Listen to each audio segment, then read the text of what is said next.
If you knew me before, you wouldn't even look my way. And welcome back to Sullivan's Unheard Voices. I'm here with Brandon. Hi. Brandon, I gotta say, right? So every time I'm around you, I geek out, right? And so I have to do this balance of act of like where I'm pinching myself, where I can consider us friends. Yeah, absolutely. And at the same time, totally adore you for everything that you have going on musically and in life. Oh, well, you're too kind. But it's true, right? Yeah. Because I'll never forget that first time I heard you play. Because like I heard all about Nikki, right? Mm-hmm. And I hear the guitar tracks in the recordings. Yeah. And then I see you all live and I'm like, holy cow, like just how did you get started playing guitar? Because hands down, you're one of my favorite guitarists and you will be till the day I die. Oh, thank you. Yeah. That goes way back, back when we used to be able to go into like Best Buys and Radio Shacks and you could put on headphones and scan the CD. I got hooked on guitar through that process. Before I've always been a musician. Yeah. I always knew that I was going to be a musician ever since like day one, Yeah. But guitar specifically, it was in my teenage years. I was 13 and I'd been playing saxophone and singing and and I hadn't really dabbled much in guitar other than having a toy one that my grandma got me when I was like 5 or 6, but I just filled it with sand and played cars on it. So right. I didn't really play the guitar back then when I had one. So, but I was listening to CDs in Best Buy, and I happened to come across Kenny Wayne Shepherd, and who had just put out his second record. And as soon as I listened from track one, I was like, I want to play that kind of music. You know? And it really kind of got me hooked on the electric guitar in a way that I had never heard it before. And you started out on saxophone, or what instrument did you start first? Well, I was always a noisemaker growing up. So I thought I was going to be a singer all the way up until I was probably 10 or 11 when the school system had a band night that my mom took me to, and I saw the saxophone. Previously from that, it was just noise making and using my voice to, annoy the neighbors and my family alike. But I hadn't played anything other than maybe the recorder, or like a harmonica or something like that, but never really took it seriously, But when we had that band night, my mom took me to that, and there was a kid that knew how to play his instrument that volunteered for the band night to show the kids, who were interested. And he got me hooked. I right away when I heard that kid, I didn't even know who it was, but that kid play, it just kind of enamored me. I said, whoa, like I want to do that. I want that one, Mom. And my band director at the time, he was one of the only around, I guess, that allowed kids to start on the saxophone. So I was lucky enough to have that option. I wonder why that is. I think just because the clarinet is a little bit easier to play. It's a lighter instrument. It's and then graduate to the saxophone after you get the clarinet down. I had heard from everybody else that I knew was in band from other schools that I had to start on the clarinet for a year and then move to the saxophone. So but I didn't want to do that. I knew that some kids are doing that already, in the band that I was in, but I refused. I was like, nope, saxophone. That's the only thing I want to do, and it stuck with me. So, like, as soon as you saw that, how much time elapsed between I want to play the saxophone and you had a saxophone in your hands? We got one like that day. That's so awesome. That a moment they had, because along with the high schoolers that were showing the kids how to play the instruments and drawing interest from the young ones, they had a local music shop part of the process, and they were ready with the rentals. Yeah. That's so awesome. So I said that one, and my mom said, okay. And we walked over and we got one. And how long did it take you to sort of figure out, like, what was the first song you learned on the sax? Do you remember? I think, at the time I played the recorder. Yeah. and I immediately picked a song from the recorder, and the fingerings on the recorder is very similar to to a saxophone too. Okay. So I think I played Hot Cross Buns, picked it up and tried to play, Hot Cross Buns or something like that. Yeah. And then how many years along the way did you start to realize that I'm pretty good at this? Oh, I don't know. I was a pretty cocky kid, Yeah. Right away, as a kid, when I can pick up things and do things that adults are saying, whoa, that, that's pretty impressive. Then, Yeah. Cause like one of the things that you and I have talked about before too, is just how you think in music. Yeah. Like I think that adds to the advantage of being able to pick up and do some of the things that you do. Yeah. I always have been like that. Yeah. Ever since I heard music, I started to cue, repetitive thoughts, and it didn't stop. It immediately got to the point where I was always thinking about music, and I couldn't shut it out. It was always going in my head, and it was at times very overwhelming, and I had to through the years push that into the back of my mind, but then used it, all the time. Yeah. Because it kind of helps translate other areas of your life, right? Because you can make associations with music. Mm-hmm. Absolutely. Yeah. There's definitely some neural pathway connections that happen there if you start it young that really make a difference when you're an adult. And so how long after you picked up the saxophone did you pick up a guitar? I started saxophone at 10. Okay. I picked up the guitar at 14. Okay. Yeah.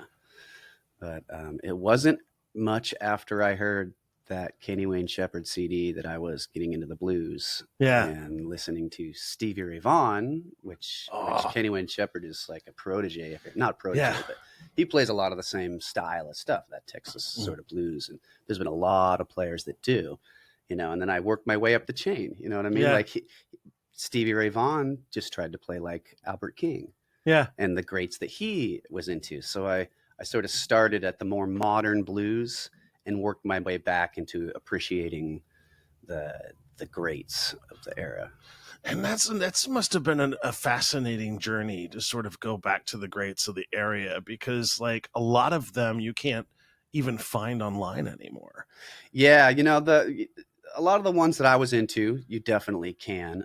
Some of those older guitar players that like influenced the greats a couple generations back, you're absolutely right. You can't find very much of their recordings. And sometimes when you hear it, it's like, whoa, I can tell that, the modern players took it from him, Yeah. Mm-hmm. And there's something about like music that sort of I don't know what the word is, but I always appreciate the journey from like classic music to modern music and finding those ties, because it's like there's a connection in the history of music with everything that you hear now. Yeah. It's just it all goes back to the same basic principles of resonating and dissonating, And one of the things too that I'm curious about, like, and I talk to everybody that comes on this podcast, is about the muse and how the muse visits the person, because I always feel like the muse is like a living being, and you never know when the muse is going to tap you on the shoulder and say, here's a song. Yeah. Does the muse ever visit you? Well, I mean, I haven't put a ton of thought into that, but you saying that now, it sort of makes me think that, since I was a kid, I was living with the muse in a sense, and I had to learn to not let it overwhelm me, and then when I learned that, nowadays it's like I'm doing things to try to tap into it, and take advantage of it, and then like you said, there are times when it just comes flooding through that I have to do something about it. So, and what do you do when it comes flooding through? Do you like record? Do you write things down? Like, what's the process? Yeah, if I respect it, yes. There are times when you just don't have time to, to fit something that is taking you off guard. It's hard to just let it take you out into left field at any time in your life, because then the structure and the routines and whatnot are out the window. Yeah. And then it's chaotic. That's a classic a stereotype for musician. You know what I mean? Okay. As far as like not being able to hold down a job, always having the musician side of them sort of bring them down to fit into society in a sense. So, that's when I have when you see it too. Yeah, well, it's just it's a true thing for somebody who's a true artist. Like, yeah, you can't get away from it. So when you have to go to a job on a 9-to-5 basis, or do something that isn't involved with art, it can actually drain you as a human being. Well, yeah, and the art can get in the way of being able to be a structured citizen that stands on their own 2 feet, and it can be a burden at times. And so, like, when you got into the blues and all of that, what was your first band that you got into? Well, I was always into the blues from like when I was a teenager, and played all kinds of instruments before I got into being in a band. Okay. I was in band class, but that's obviously a little different. But I sort of found musicians and other kids my age that were into music, but weren't necessarily into the blues. Yeah. So it was a while before I got into a band that I felt like really represented what I listened to all the time and what I loved. I was always playing blues stuff and playing blues style in the bands that I was in. Yeah. So like playing a blues band sort of style in like a rock band kind of thing? Yeah. And a lot of times it didn't fit at all to begin with. Okay. I was in a punk band and was playing blues riffs. And interesting. Or we played, for example, I was playing Smells Like Teen Spirit by Nirvana. Yeah. And just riffing a blues solo over the top of that. Just nonsense. It didn't make sense. Didn't work. It didn't sound good, but I just couldn't not play what I was feeling. That's the type of player I've always been. I've never been an on the paper player. I've never been a play it like the other person played it, or play it like the greats played it. I want to play what I feel like playing in the moment, what I'm inspired by. And I really appreciate that about you, because it translates so much into your live performances. Like, it's one of those things where, if you go to a concert with the Nicky Jones Band or with Johnny Wheels and the Swamp Donkeys, you're going to get a Brandon Logan special along the way that's just a little slightly different. And I think that's what makes live music the best. It is. There's a spontaneous creativity to it that really draws people. Yeah. It's the art of playing the blues, or playing emotionally, I should say. A lot of the times people contribute that sort of style to the blues because that's how you have to play the blues. Yeah. But it's playing emotionally. But not only that, it's also having that instinct of what to do, when to do it. You know what I mean? Yeah. And I think one of the things that I see when you're on stage is that you're listening for the other instruments that are on stage too, because you have an ear for all of the instruments. And I've heard on a few occasions where, like, the bass player switches something up, you pick up on it. Yeah. You make adjustments, and it's like, oh, I caught that. Like, nice. That's awesome. Yeah. That for me, that's what it's all about. Yeah. That's the language. How did you learn that, though? Was that something that just comes to you naturally, or is that something you've had to work on? You have to work on anything that you want to get good at, and it's just that sort of thing has always been a part of me, listening and playing reactively, that over the years, like, it became sort of a specialty, Yeah. And, along with musicians alike, and then it's finding those musicians and all getting them in a band together that can create magic, because that's what it's all about for me, is creating that language where we're talking back and forth with music, and then it's okay, well, where's the conversation going now? Yeah. Who are we following? How are we saying things? And that spontaneous creativity of having to listen to what other players are doing and resonate with them, whether it be with the notes you play or whether it be with how you play it. Yeah. That's where the synchronicity is at. That's where the magic happens, is when people line up. It's almost like we're joining thought patterns. You know what I mean? When we're all on the same thought wave, all on the same frequency, and then it's follow the leader, who's talking at the moment. And the thing that I think a lot of people don't understand is how much work it gets to get there.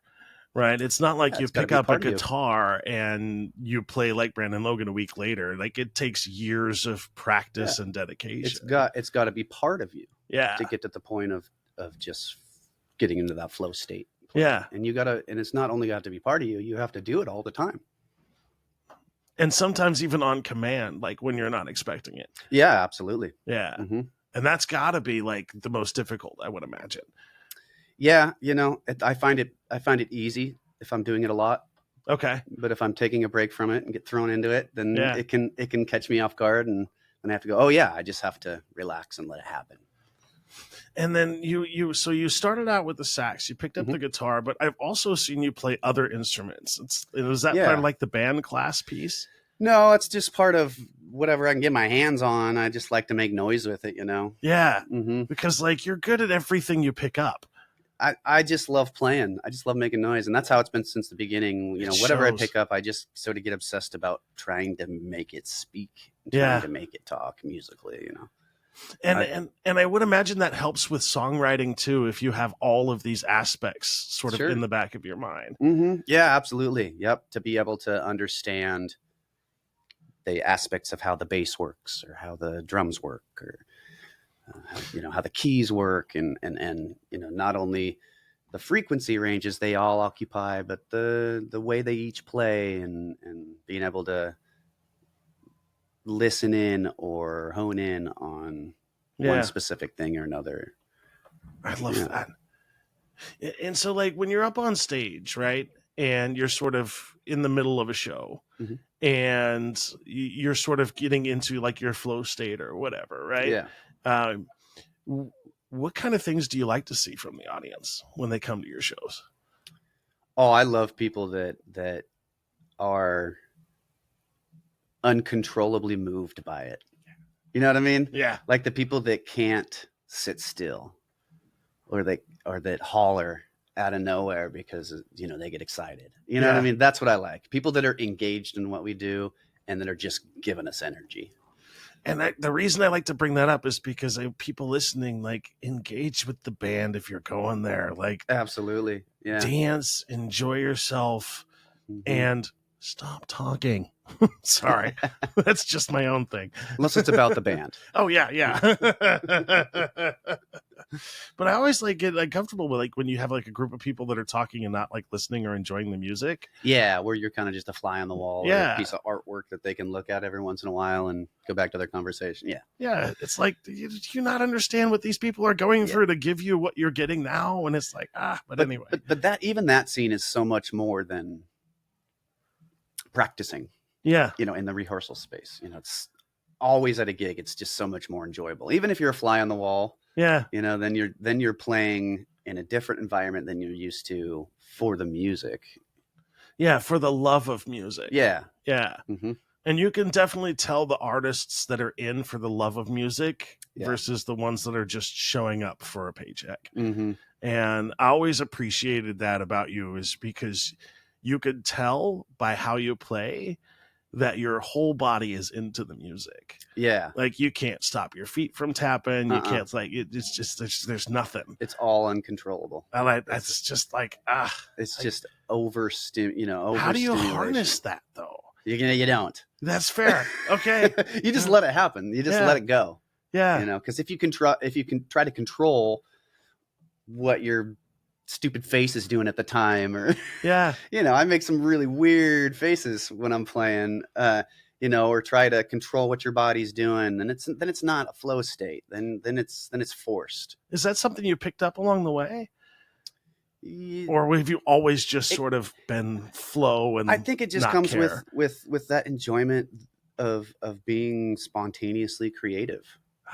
You know, and as you let it flow through you over the years, when you say, I love this and I want to do it more and do it more, I want to get better and better at it, then you do try to force it a little bit. Yeah. And then that's where sometimes the uncontrollable movements come, you know, and there'll be times when, you know, I feel like I'm in the flow state and none of that sort of stuff is happening and I just feel super calm and comfortable. But sometimes it's like, well, I've got a gig and I want to, you know, it might not be flowing as much. So, you know, there may be a few more, you know, ugly guitar faces that night just because, you know, I have to force it a little more, you know? Yeah, I get that. Mm-hmm. And then like, what's your favorite guitar to play? Oh, I've just had my one main squeeze. Yeah. Pretty much the whole time And what guitar is that? That's my Fender guitar. Okay. That's my red Sunburst guitar with a dark neck. Yeah. Yeah. I've had that one since I was 16. Ah. Yeah. I got that from the Make-A-Wish Foundation. What? Mm-hmm. How'd that come about? Well, so I have cystic fibrosis. Okay. I don't know if I've ever told you that before. Yeah. Anyways, I have cystic fibrosis and it's a genetic birth defect. Yeah. And through that, I was able to be hooked up with the Make-A-Wish Foundation. Yeah. When I was a teenager, and that was shortly after I got into the guitar, and they asked gave you for my dream guitar, and that's so awesome. Yeah, Fender obliged. They were totally in cooperation with the Make-A-Wish Foundation and gave them what I asked for, and that's so awesome. Yeah. And so you've had this guitar since you were 16. Have there been a lot of like repairs and replacement parts along the way? Yeah. Oh, absolutely. Yeah. Yeah. The only thing, well, there's a few things that are still original on it. The pickups on it are original. The body on it's original. Everything else has been replaced. Yeah. And then the other thing that I really appreciate is that new amp you got. Yeah. That new old amp. Yeah. Because like before then, I didn't even register, right? Because up until that point where you played on that amp, yeah, I was under. I had no idea why music didn't sound the same today than it sounded back in the 60s. Yeah, and it wasn't until you educated me as to the difference in the amps. So if you would oblige the people listening that same sort of education, because I had no idea. Yeah, absolutely. And that's the case for any industry at any point in time, right? There's magic eras for anything, right? Yeah. And that's the case for amplification, meaning the guitar amps that you're playing through. They really had a peak in the 60s. And was it because of the glass tubes versus everything else? So to begin with, guitar amps were made with tubes, with vacuum tubes, just like radios, and other things were. So that was the technology for a long time, you know. And I don't know exactly when, but at some point in time, the solid state amp came around. I'm assuming in the late 70s or somewhere around there. Don't quote me on that. Yeah, but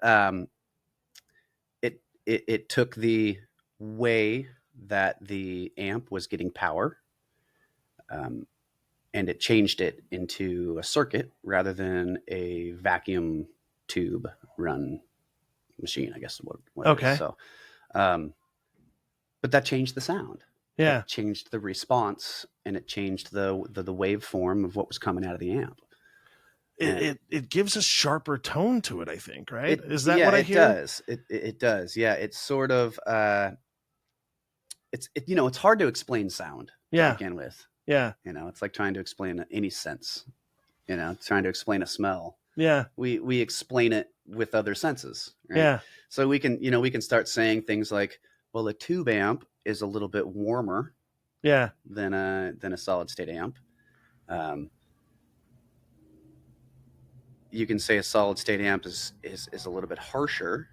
Okay. But these are descriptions of our other senses, you know. So it's hard to really grasp the difference as we're talking about it, but if we were to listen to both of them side by side, it would become obvious that they sound different. Oh, night and day. Yeah. Yeah.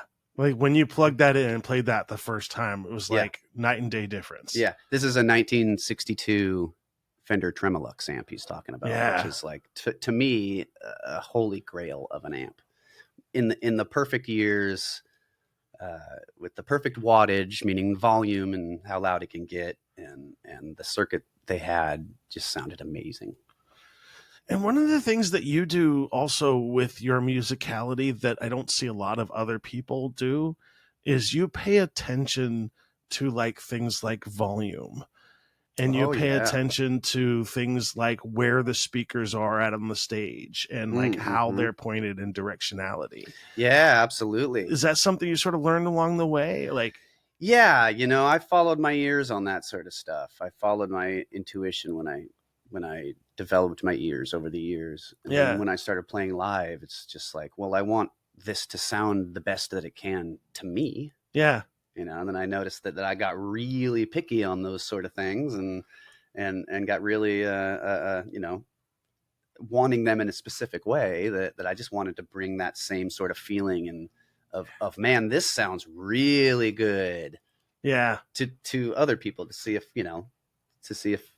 they enjoy it just as much as I do, Yeah. Cause like I was never really under the impression that you could get too loud. Oh, but I have come to the conclusion now because I've seen a few of your shows and I've seen a couple other shows where they don't do that the volume modulation. Right. Yeah. And once you reach a certain point, it sort of just cancels a lot of stuff out. Yes, exactly. Yeah. Playing dynamically with volume. Yeah. And with your musicality, playing dynamically as well with that, it feels different. Yeah. Yeah. And especially when you're there live, because you get the true feeling of the full dynamic of it, the full volume of it, where when it comes way, way down, it's whisper quiet. And it's almost like you have to listen into it to hear it, to the point where it's really loud and you can feel it through your whole body. It's those ups and downs that really make music feel good. It's when things are cooking really, really loud and you're at the volume threshold at the top, and then suddenly drop it down to nothing, and everybody goes, oh, "Whoa, what am I feeling?" It feels good for some reason. Oh, it was when you all did that at the last Johnny Wheel show that I was at. When Johnny was like, "Shh," that was epic, man. Yeah, that's what makes you feel good. You can't not respond to it. Yeah. Like the hair in the back of your neck stands up. You're like, oh, what is this? And it's a simple, drastic change in what's going on. And like you said, if the PA system or the volume of the band is too loud, and they drop down in volume to try to get dynamic for that effect, if they're too loud and their quiet is still way up here above your where the I call it volume floor. Yeah.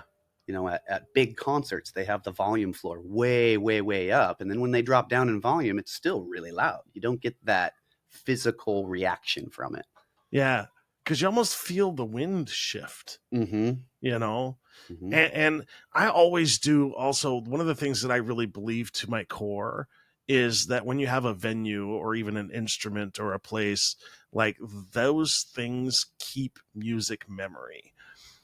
Oh, yeah, absolutely. And I do think like every time that you go on stage, you're feeding into the memory and the power and the effort of all of the musicians that stepped on that stage before you. Yeah, absolutely. It's more than that. I think it's the whole environment. Yeah. Yeah. I think that's just a part of it. And can you imagine a world without music? No. Like how utterly depressing this world would be if there was no music. Yeah. Like I thought about a that natural the other thing. Way. Yeah. And it's like, and I have to like go back and just sort of, I have been going back and exploring some more of the origin stories of different genres. Yeah. And that has been a very interesting sort of journey because you don't realize just how much an artist can influence a whole different genre. Yeah. Just because they came up with one riff. Mm-hmm. And it's like, oh, this riff is in everything. Or just because they played it in a little bit different way. Yeah. Mm-hmm. Yeah. And so like when you're getting ready for shows and stuff like that, what is there a process that you go through to sort of get ready?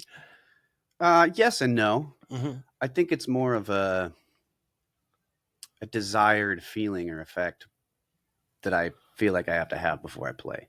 Okay. And that's directly correlated with how comfortable I feel. Yeah. So if I'm comfortable, then I'm good to go. Okay. You know what I mean?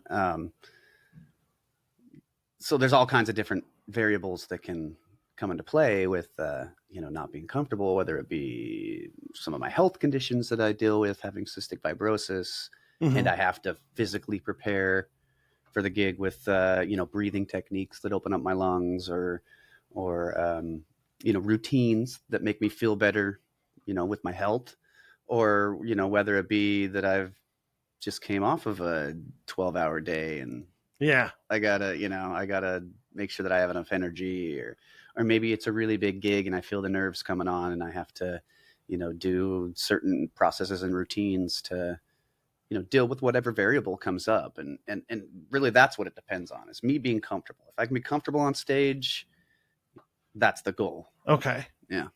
And one of the things I've noticed along the way too is that some venues really invest in the stuff for the musicians, and some venues they're like, here's your open stage, deal with it. Yeah.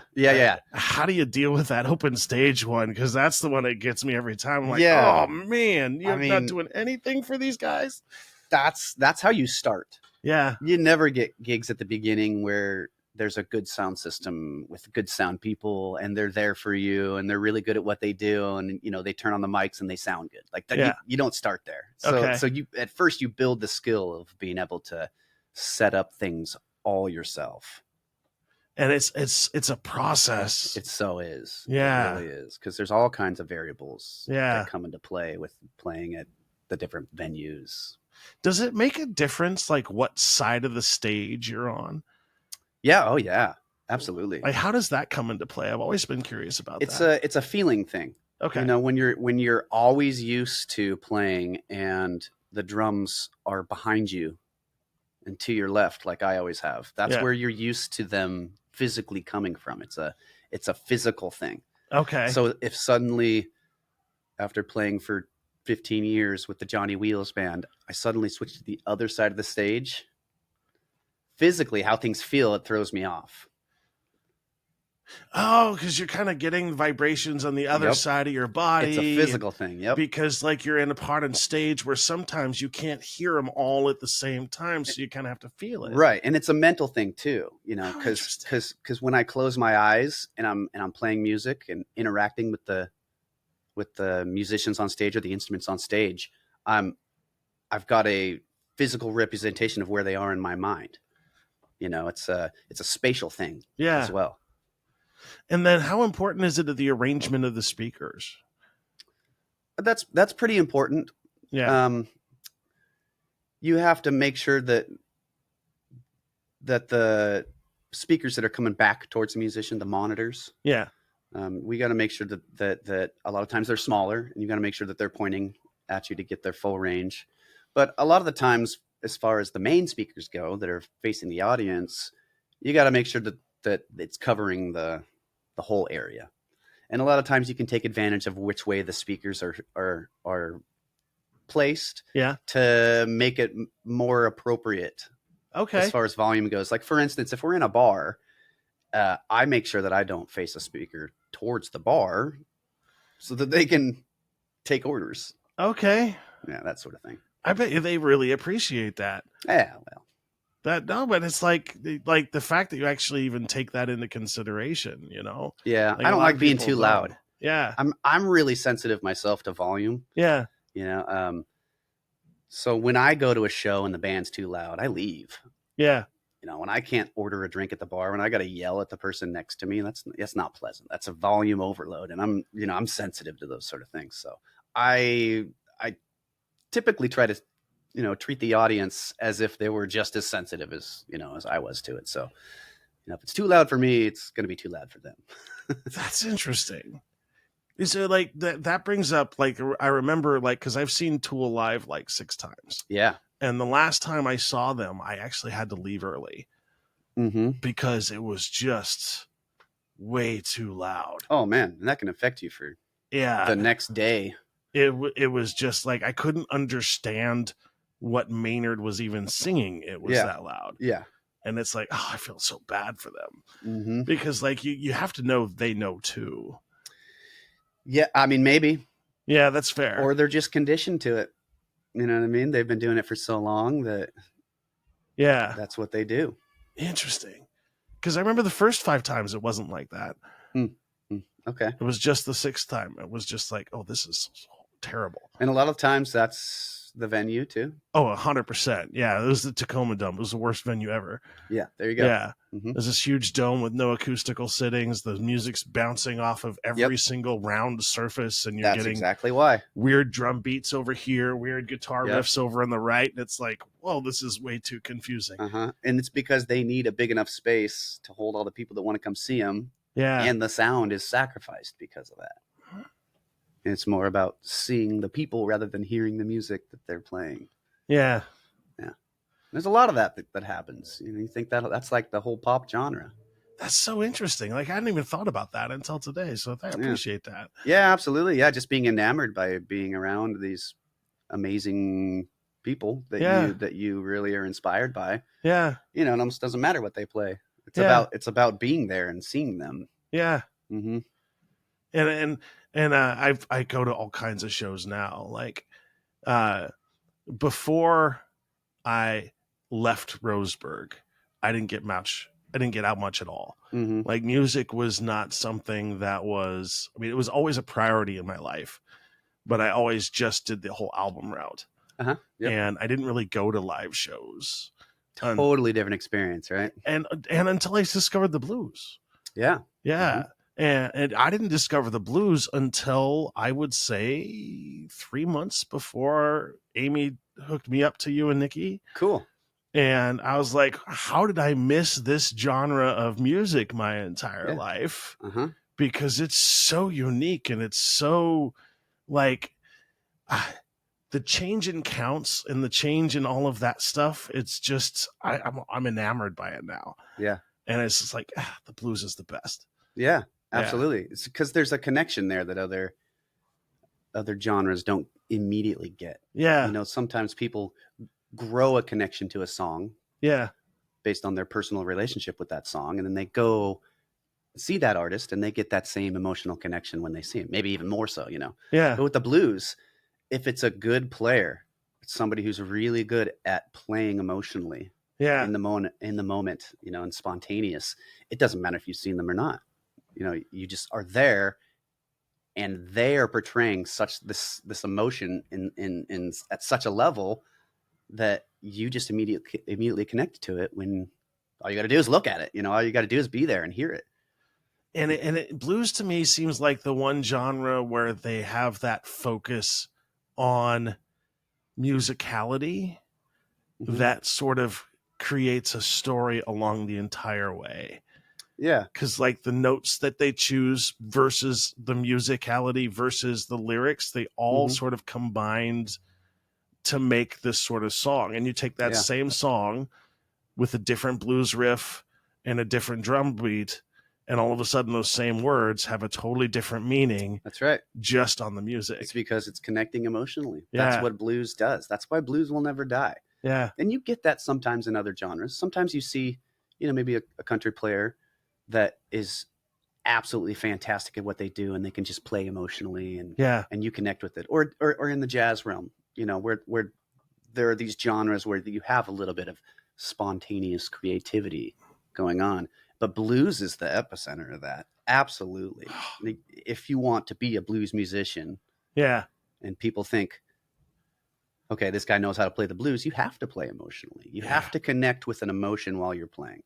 Otherwise, it doesn't sound right. Right.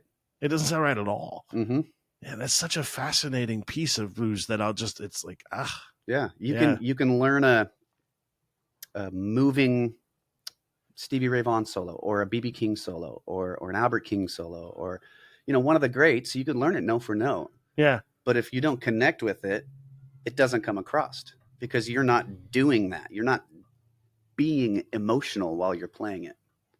Yes. You can definitely tell the people that are playing for time versus playing with emotion. Yeah. Mm-hmm. And I always admire people that play with emotion. Yeah. Well, you have to be in the moment. Yeah. You can't rehearse an emotion. You can just do the thing. You can get good at while you're practicing playing emotionally. But if you want to go, okay, I want to play these series of notes and I'm going to make sure that I try to look sad when I'm doing that. Like that doesn't work. You gotta actually connect with how you feel and have that come through you. That's why it doesn't necessarily work very well to play somebody else's solo in the blues world. Okay. You can learn other people's riffs and you can play other people's solos, but if you want to sound like they did, you have to do your own thing. You have to be inspired by what they did and do it in your own way. Yeah, it's sort of the difference between copying and paying homage to. Exactly. Yeah, with other genres, for instance, a rock song where you've rehearsed a solo in the same way every time, and that's great, and there's some fantastic musicality behind it. Yeah, and people can connect with it. But the blues, it's about the connection. It's about the feeling. Yeah, that cues what you're playing, not the playing that cues how you're feeling. You know what I mean? Yeah. So it's about either rehearsing something and repeating it or spontaneously playing in the moment. And it's interesting because like the first album I ever listened to was Metallica Black. Mm-hmm. And I'll never forget because I hated it. Okay. The first 5 times I listened to it. Yeah. Uh-huh. And then the 6th time I listened to it, I was like, why do I hate this? And then I started to make the connection like, oh, wait, this is supposed to be angry. Right. Mm-hmm. Like this is supposed to have this sort of now I can understand and appreciate hard rock, heavy metal because that's the sort of mentality of the music that comes through. Right. And then I'll never forget because blues, when I had the exact opposite emotion, like the first time I heard blues, is like, this is awesome. Yeah. Like it has a different emotional connection, if you will. Yeah. Yeah, exactly. Yeah. Mm-hmm. And the other thing I do appreciate a lot about blues musicians in particular is there's not that level of there's only room for me. Oh, right. Yeah. Mm-hmm. Like you have to, if you're a good blues band and a good blues musician, share the stage. You do. And let your other musicians shine. Mm-hmm. Because when your other musicians shine, you shine as well. Right. Because you're all playing spontaneously, creatively to an extent. And everybody wants their moment to express that to the fullest. Yeah. Yeah. And I'll never I don't want to keep saying never forget because I've said it like 17 times already, but it's okay. But like, I remember one time I was up on stage and it was with Chad Rupp and Timmer. Yeah. With Chad Rupp and the Sugar Roots. Yeah. And that first time when Chad pushed it over to Timmer, mm-hmm. and Timmer did that bass solo that only Timmer can do. Yeah. And I was like, oh, now I get it. Mm-hmm. Now I get it. That was his opportunity. That was his opportunity to fully express himself. Yeah. You know what I mean? Yeah. And anytime I see a musician being able to fully express themselves on stage as a part of a concert, it's just, it's the best. Yeah. And which is why I need to be comfortable. Yeah. You have to be comfortable to do that. Yeah. Which is why that's my most important thing. It's like, if I'm not comfortable, then I'm not going to be able to get into my flow state. Yeah. I'm not able to fully express how I feel. Which makes so much better concerts. Yeah. Oh, absolutely. Yeah. So how did you end up hooking up with Johnny Wheels? Through the blues scene. There's a bass player named Bill Foss who mm-hmm. came into town.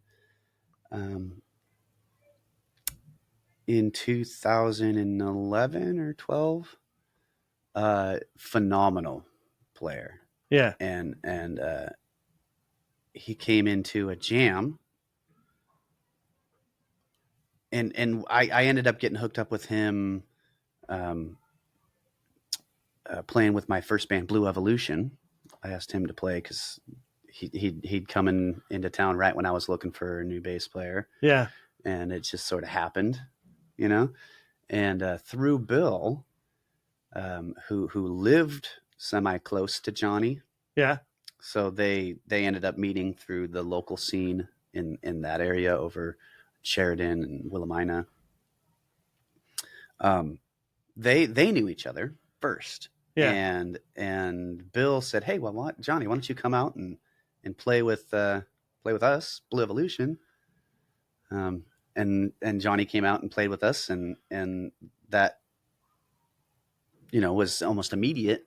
Yeah. How we connected. And, you know, eventually, Johnny asked Michael, who was the other guitar player in Blue Evolution, and myself to join a band with him. Yeah.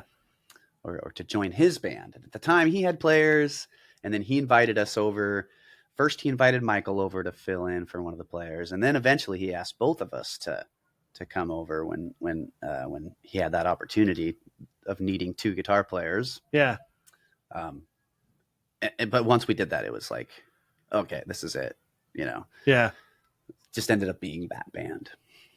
Because y'all are something else. Oh. As a complete band, y'all are something else.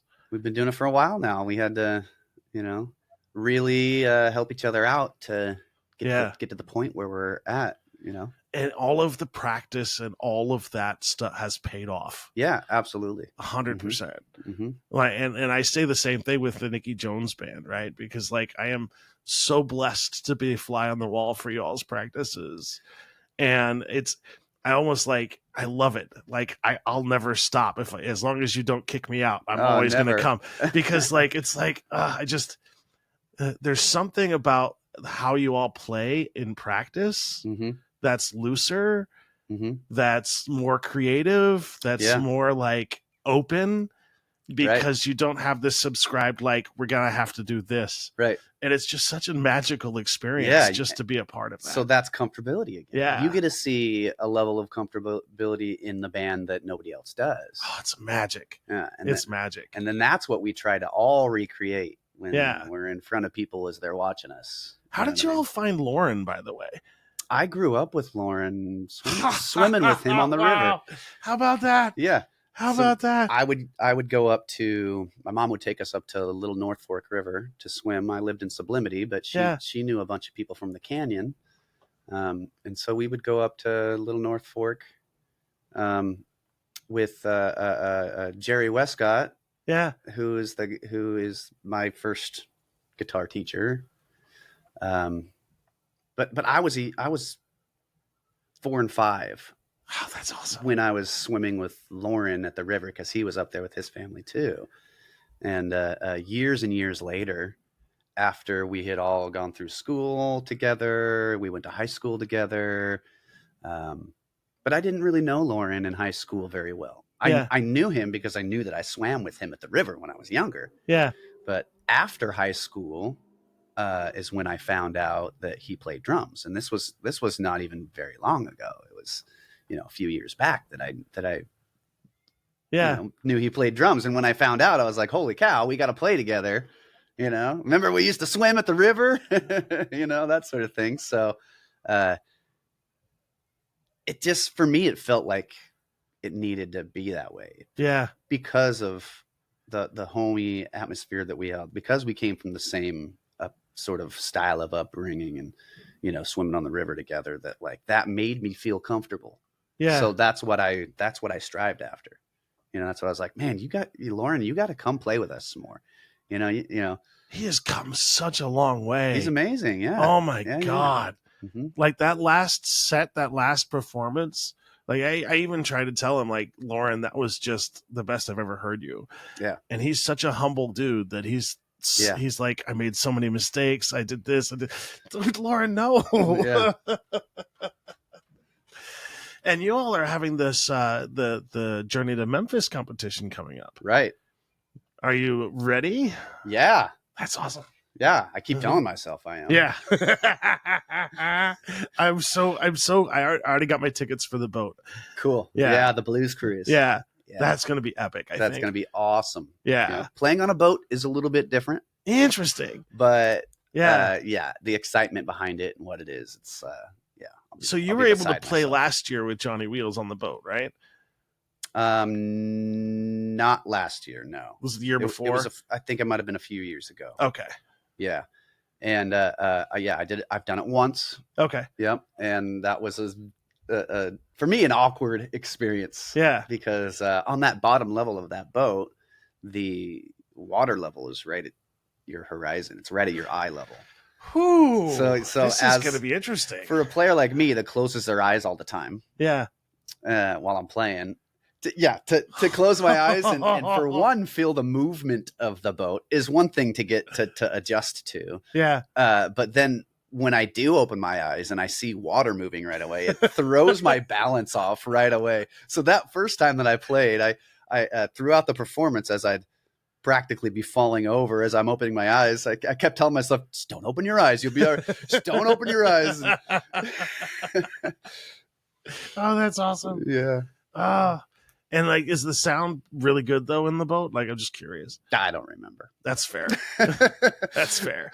Yeah, it does sound good in there. Yeah. They always have professional people doing That's those fair. sort of things at that level. Yeah. Mm-hmm. And then like, if you do win and you go to Memphis, yeah, what's that like? Oh man, that's another surreal experience. Yeah. Something that you don't get anywhere else in the world or in music.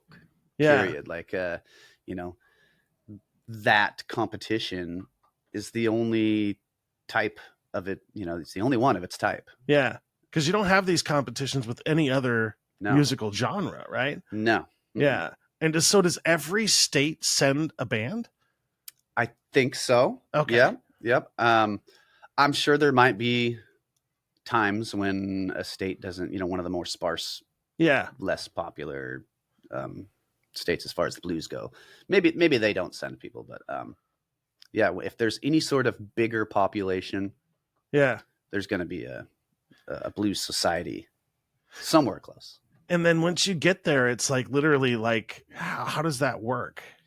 Yeah, so it's chaos when you get there because you're all on Beale Street. And there's almost 300 bands. There was 270 bands, something like that when we went in 2019. So it's chaos. There's all kinds of people on the streets, and they're from all over the world. But you compete multiple times for the first round. The first round is 2 days. Okay. In the same venue. So you get a chance to at least play twice. Yeah. In that first round when you get there. After that, you know, they choose people to make it to the semifinal round, and then it's another 2 performances. Okay. And then it's off to the finals if you make it to the finals. But you're playing with people from across the world. Yeah. Playing right before you or right after you. That's so awesome. Yeah. That's so awesome. And you're walking the streets with everybody because the Beale Street isn't very big. Yeah. And when I was there, most people hung out on one side of Beale Street. So interesting. It was even more packed.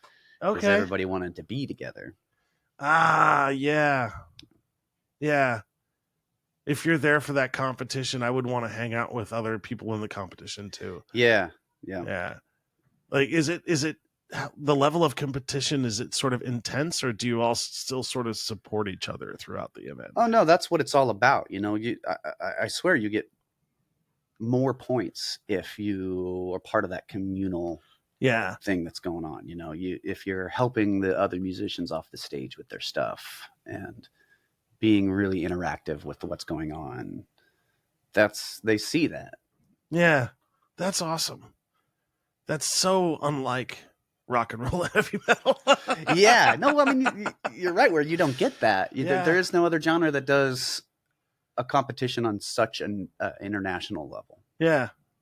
And there's so many variations of blues too. Yeah. like even with all of those bands, you're not going to get the same sort of sound twice. Yeah. It's all just diverse and different. It absolutely is. Yep. Yeah, I really appreciate that. And you find if you do the competition enough that it's all down to the preferences of the judges of the year. Whatever they enjoy the most is going to be the type of band that they vote for. Yeah. It's having a musical competition to begin with is sort of anticlimactic. It's like an oxymoron. You know what I mean? It's like it's down to people's opinions. You can't really have a competition with music. What do you measure it by? And something else too that I've noticed with blues in particular is all of the youth jams that are starting. Yeah. Mm-hmm. And I am so happy to see an active push to get a younger generation back into the blues. Mm-hmm, mm-hmm. Like I always thought that piece was missing. Yeah. So to see that sort of come up and about, it's the Blues Foundation is really big on that. They have youth categories for the Journey to Memphis competition as well. So when we went in 2019, we had one come with us. Yeah. Which is how we met Aiden, who was on the Nicky Jones album. He's one of the 3 guitar players that's on that album. So through that whole process of him coming to Memphis with us and being part of that, and because it's such a communal experience that we got to know Aiden and all those kids from that band, and eventually we asked him to come play in the Nicky Jones band with us, and that's awesome. Yeah.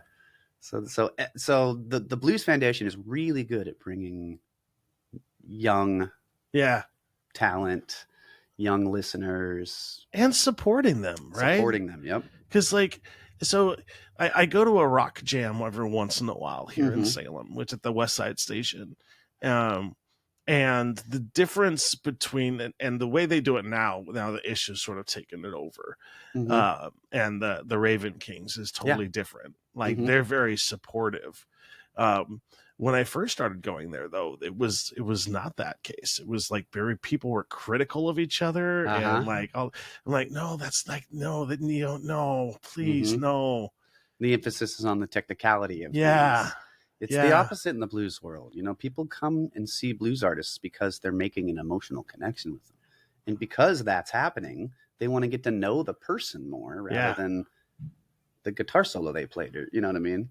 Yeah. They're there to be involved in who that person is. And one thing I've been dying to ask you is, so I remember the first time I saw you and you pulled out that slide. Yeah. What are those? So slide guitar goes back just as far as like anything really. Yeah. In the blues world, it was one of the first sounds of the blues is playing with the neck of a bottle. Yeah. To play it on, push it on your strings and make it, make Do you noise. Use a specific kind? Yeah. So I have all kinds of different material slides. But the one that is kind of the unanimous decision across the board of being the best sound is glass. Yeah. It's kind of what people started with. They used to take the neck of a bottle and put it on their finger and then I'm sure different materials were around at the same time. I'm sure there was like a socket that people put on their finger and that has a metal tone, but for some reason glass has a very singing quality to it. Okay. It's very, very smooth. And then it's just probably just a magical combination of materials that are resonating against each other. You know what I mean? Because everything's that way. You change the material of your pick. You change the material of your string. It'll sound different. Yeah. So when you have glass, a specific kind of glass, actually, that when they have flint glass. Oh, interesting. Which is how they used to make glass. Yeah. It sounds different than the more modern slides that they're making now with a more durable glass, a different way of producing or creating the glass. Because it kind of used different material, I would imagine. Yeah. Yeah. So it's all down to the material that you use that makes the sounds that you make. So for some reason, glass sounds better. You get more of the frequency range. You get more highs. You get, and it's because it's such a smooth material that you get more sustain with glass versus something else. They have brass and chrome and that sort of thing, and they all have different sounds. Interesting. And it's all about what you're after. Yeah. Because you're looking at like chord progressions and stuff like that, right? Because doesn't it change the note a little bit? Well, no, it's just how you want it to sound. Okay. The tone of the note. Like if you want a harsh, cutty, brash sound, you're going to want a metal slide because you have more harsh tones. Okay. And so when you use glass, it's got a more smooth singing sort of quality, and it's not as harsh and metallic sounding. So it's all what you're after. You think of artists like George Thorogood. Yeah. When he plays a slide, it's dirty, it's nasty, it's loud, it's in your face, it's like really cutty. And that's a metal slide. Yeah, he plays on metal. So that's what he's after. Okay. And that's what he wanted, So, and then if you think of somebody like Derek Trucks, his slide, he uses a glass slide. Yeah. And he uses a nice smooth singing tone. So he's got the opposite effect that he's after. And so he'll use a glass slide in the type of amplifier that gets a nice, warm, woolly, fat sound to it. And then he's got this magical singing tone. Yeah. He just plays like one note, and you're just like, whoa. Yeah. That's awesome. And like the other thing too is as I look at your foot pedals. Yeah. There's a lot. Yeah. How do you keep them all straight? Johnny calls them boat anchors. Yeah. I'm glad that they're colored. Yeah. Okay. No, you just gotta be into it. Just like, all this gear that's sitting in front of us now. I'm sure the ins and outs of all of this stuff, and that's fair. And I don't know.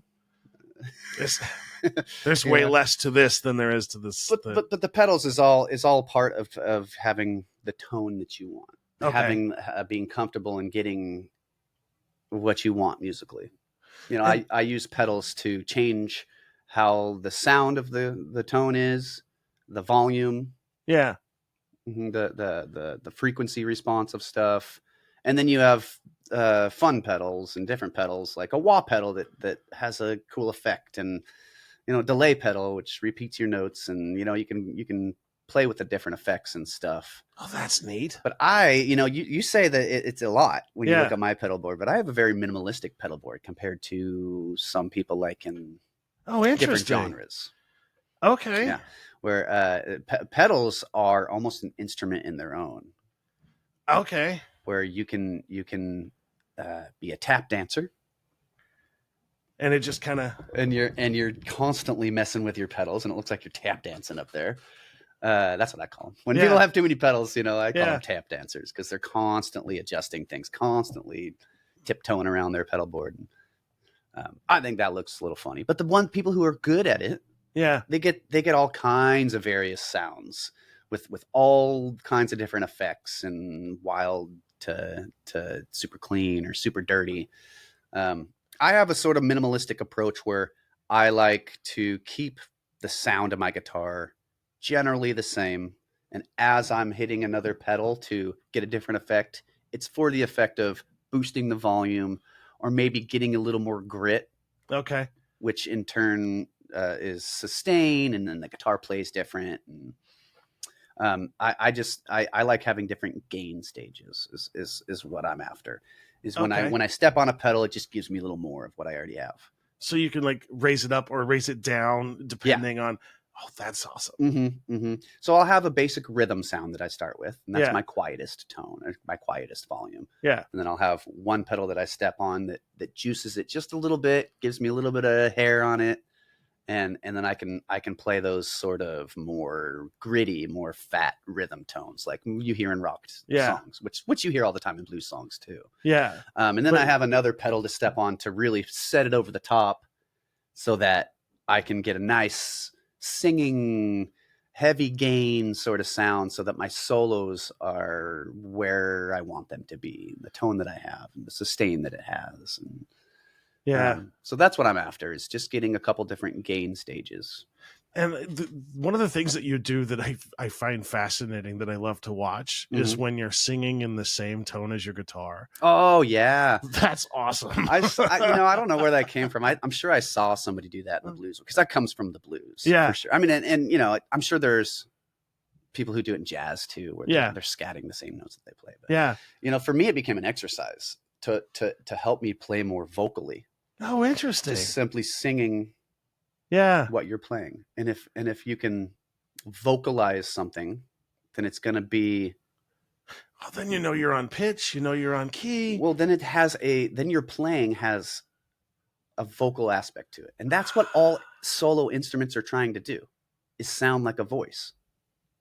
Oh, interesting. They're trying to, because the great players are like, oh yeah, they really make that sing, right? Yeah.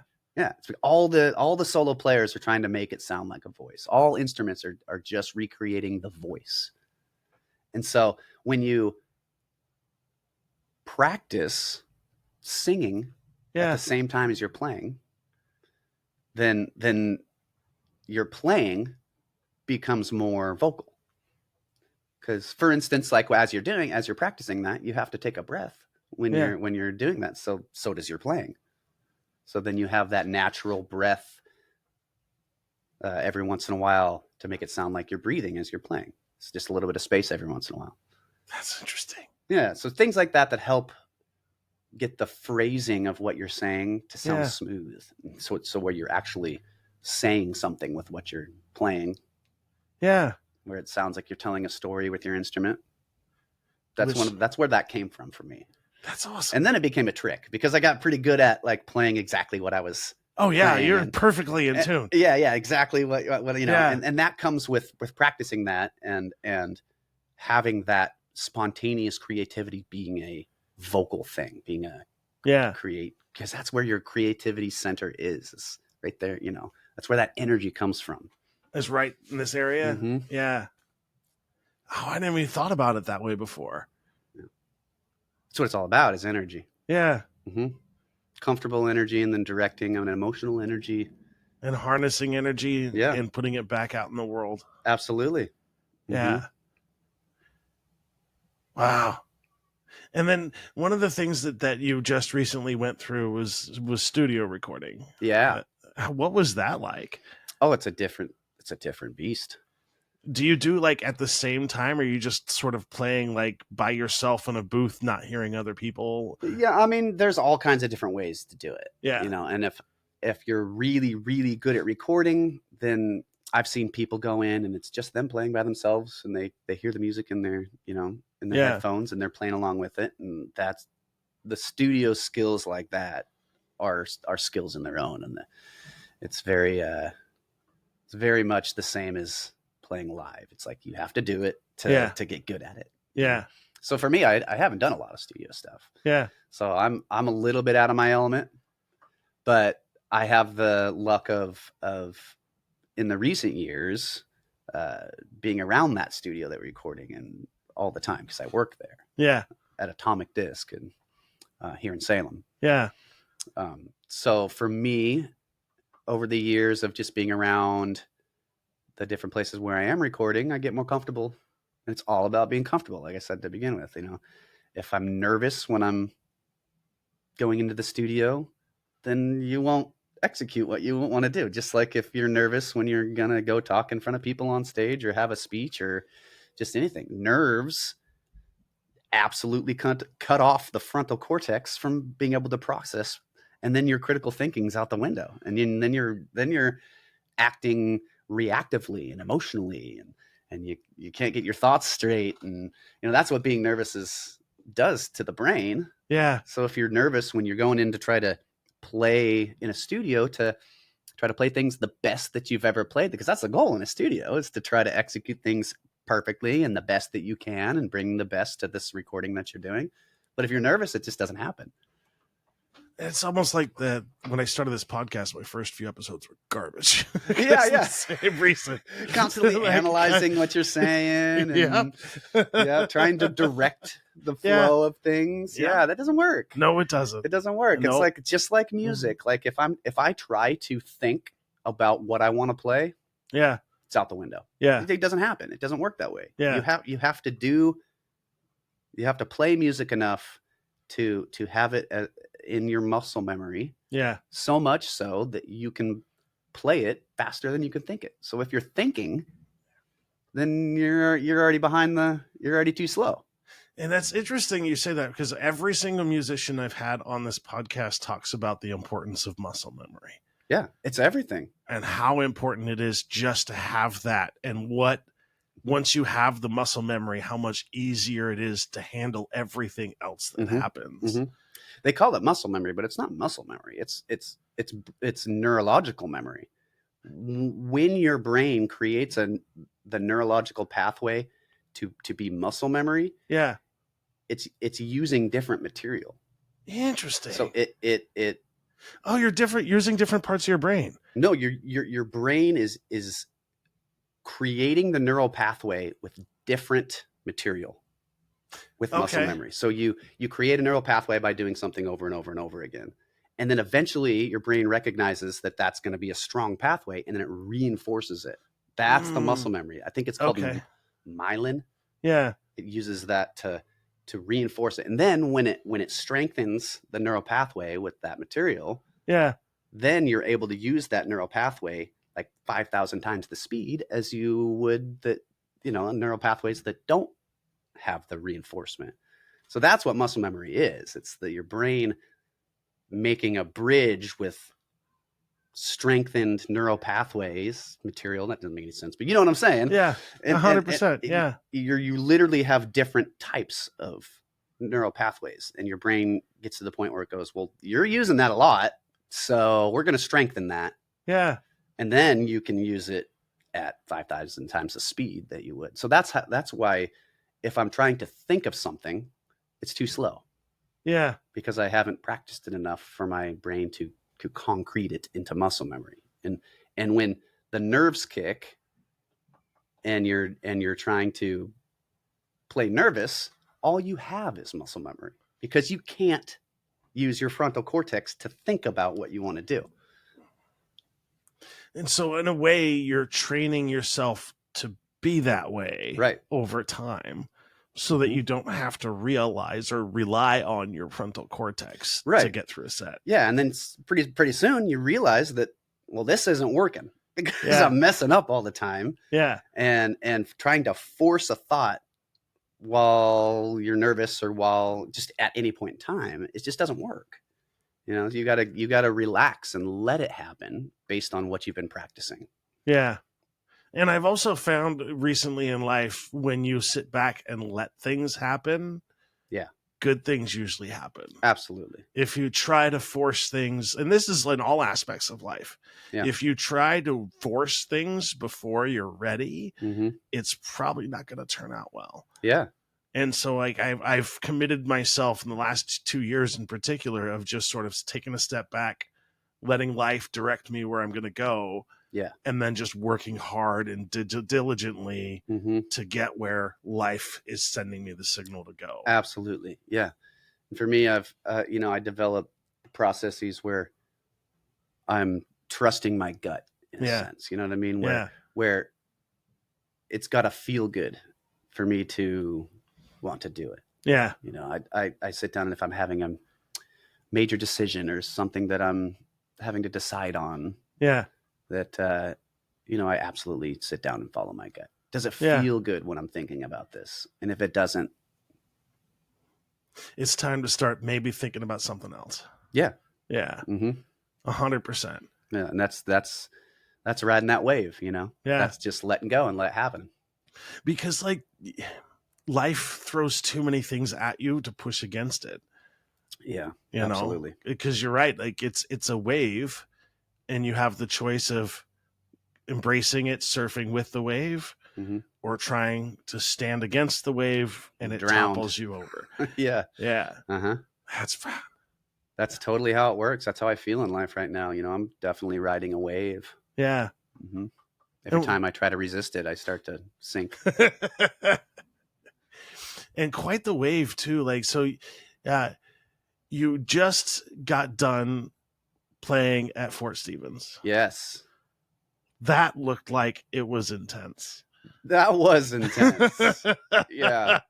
Literally in a tent too, because it was in the rain. It was nasty out. Yeah. Yeah. No, that was cool playing at the fort. Yeah. Made in the 1800s. Oh, see, that's so awesome. And we're playing right in front of the fort where the cannons are at. Oh, that's so awesome. Yeah, it was way cool to be in a historic area like that. Yeah. Being part of that vibe and energy there. There's something about stuff like that, right? Like my friend who's in the Sean Daly and the Shams, they play in prisons now. Oh, cool. They played in San Quentin. They just got done playing in a prison in Washington State. Man. And it's like just the experience of getting that has got to be like epic. Of just like, oh, I'm playing in front of the fort, or like, you know. Yeah. No, our green room was in the fort. Oh, that's wild. Yeah. Oh, that's wild. Where they set up the tables and had the some of the food and the water and whatnot was in the shells room. The shell room. So where they had all their ammunition. That's wild. Yeah. That's really cool though. Yeah.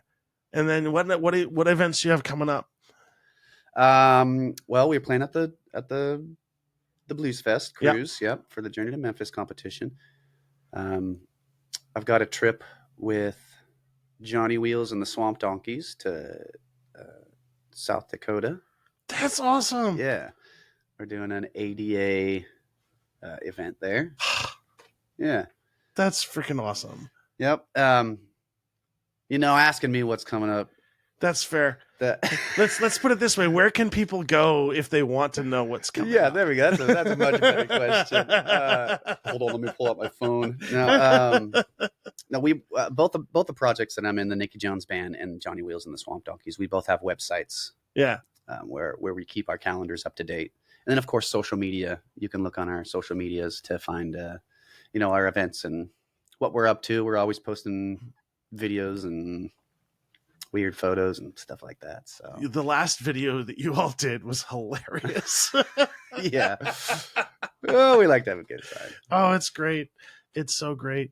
Well, we've been at this for a while over an hour now. Have we really? Yeah. Oh. Yeah. Have we even started yet? Yeah. I know, right? It doesn't feel like it sometimes. There's lots of stuff we can talk about. Yeah. We don't even get to sit down very much and talk.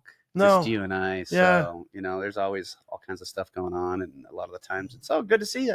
Likewise. That's, some of the only things we get to say sometimes. So it's good to sit down. And I'd love to do this again. And yeah, let's. Yeah.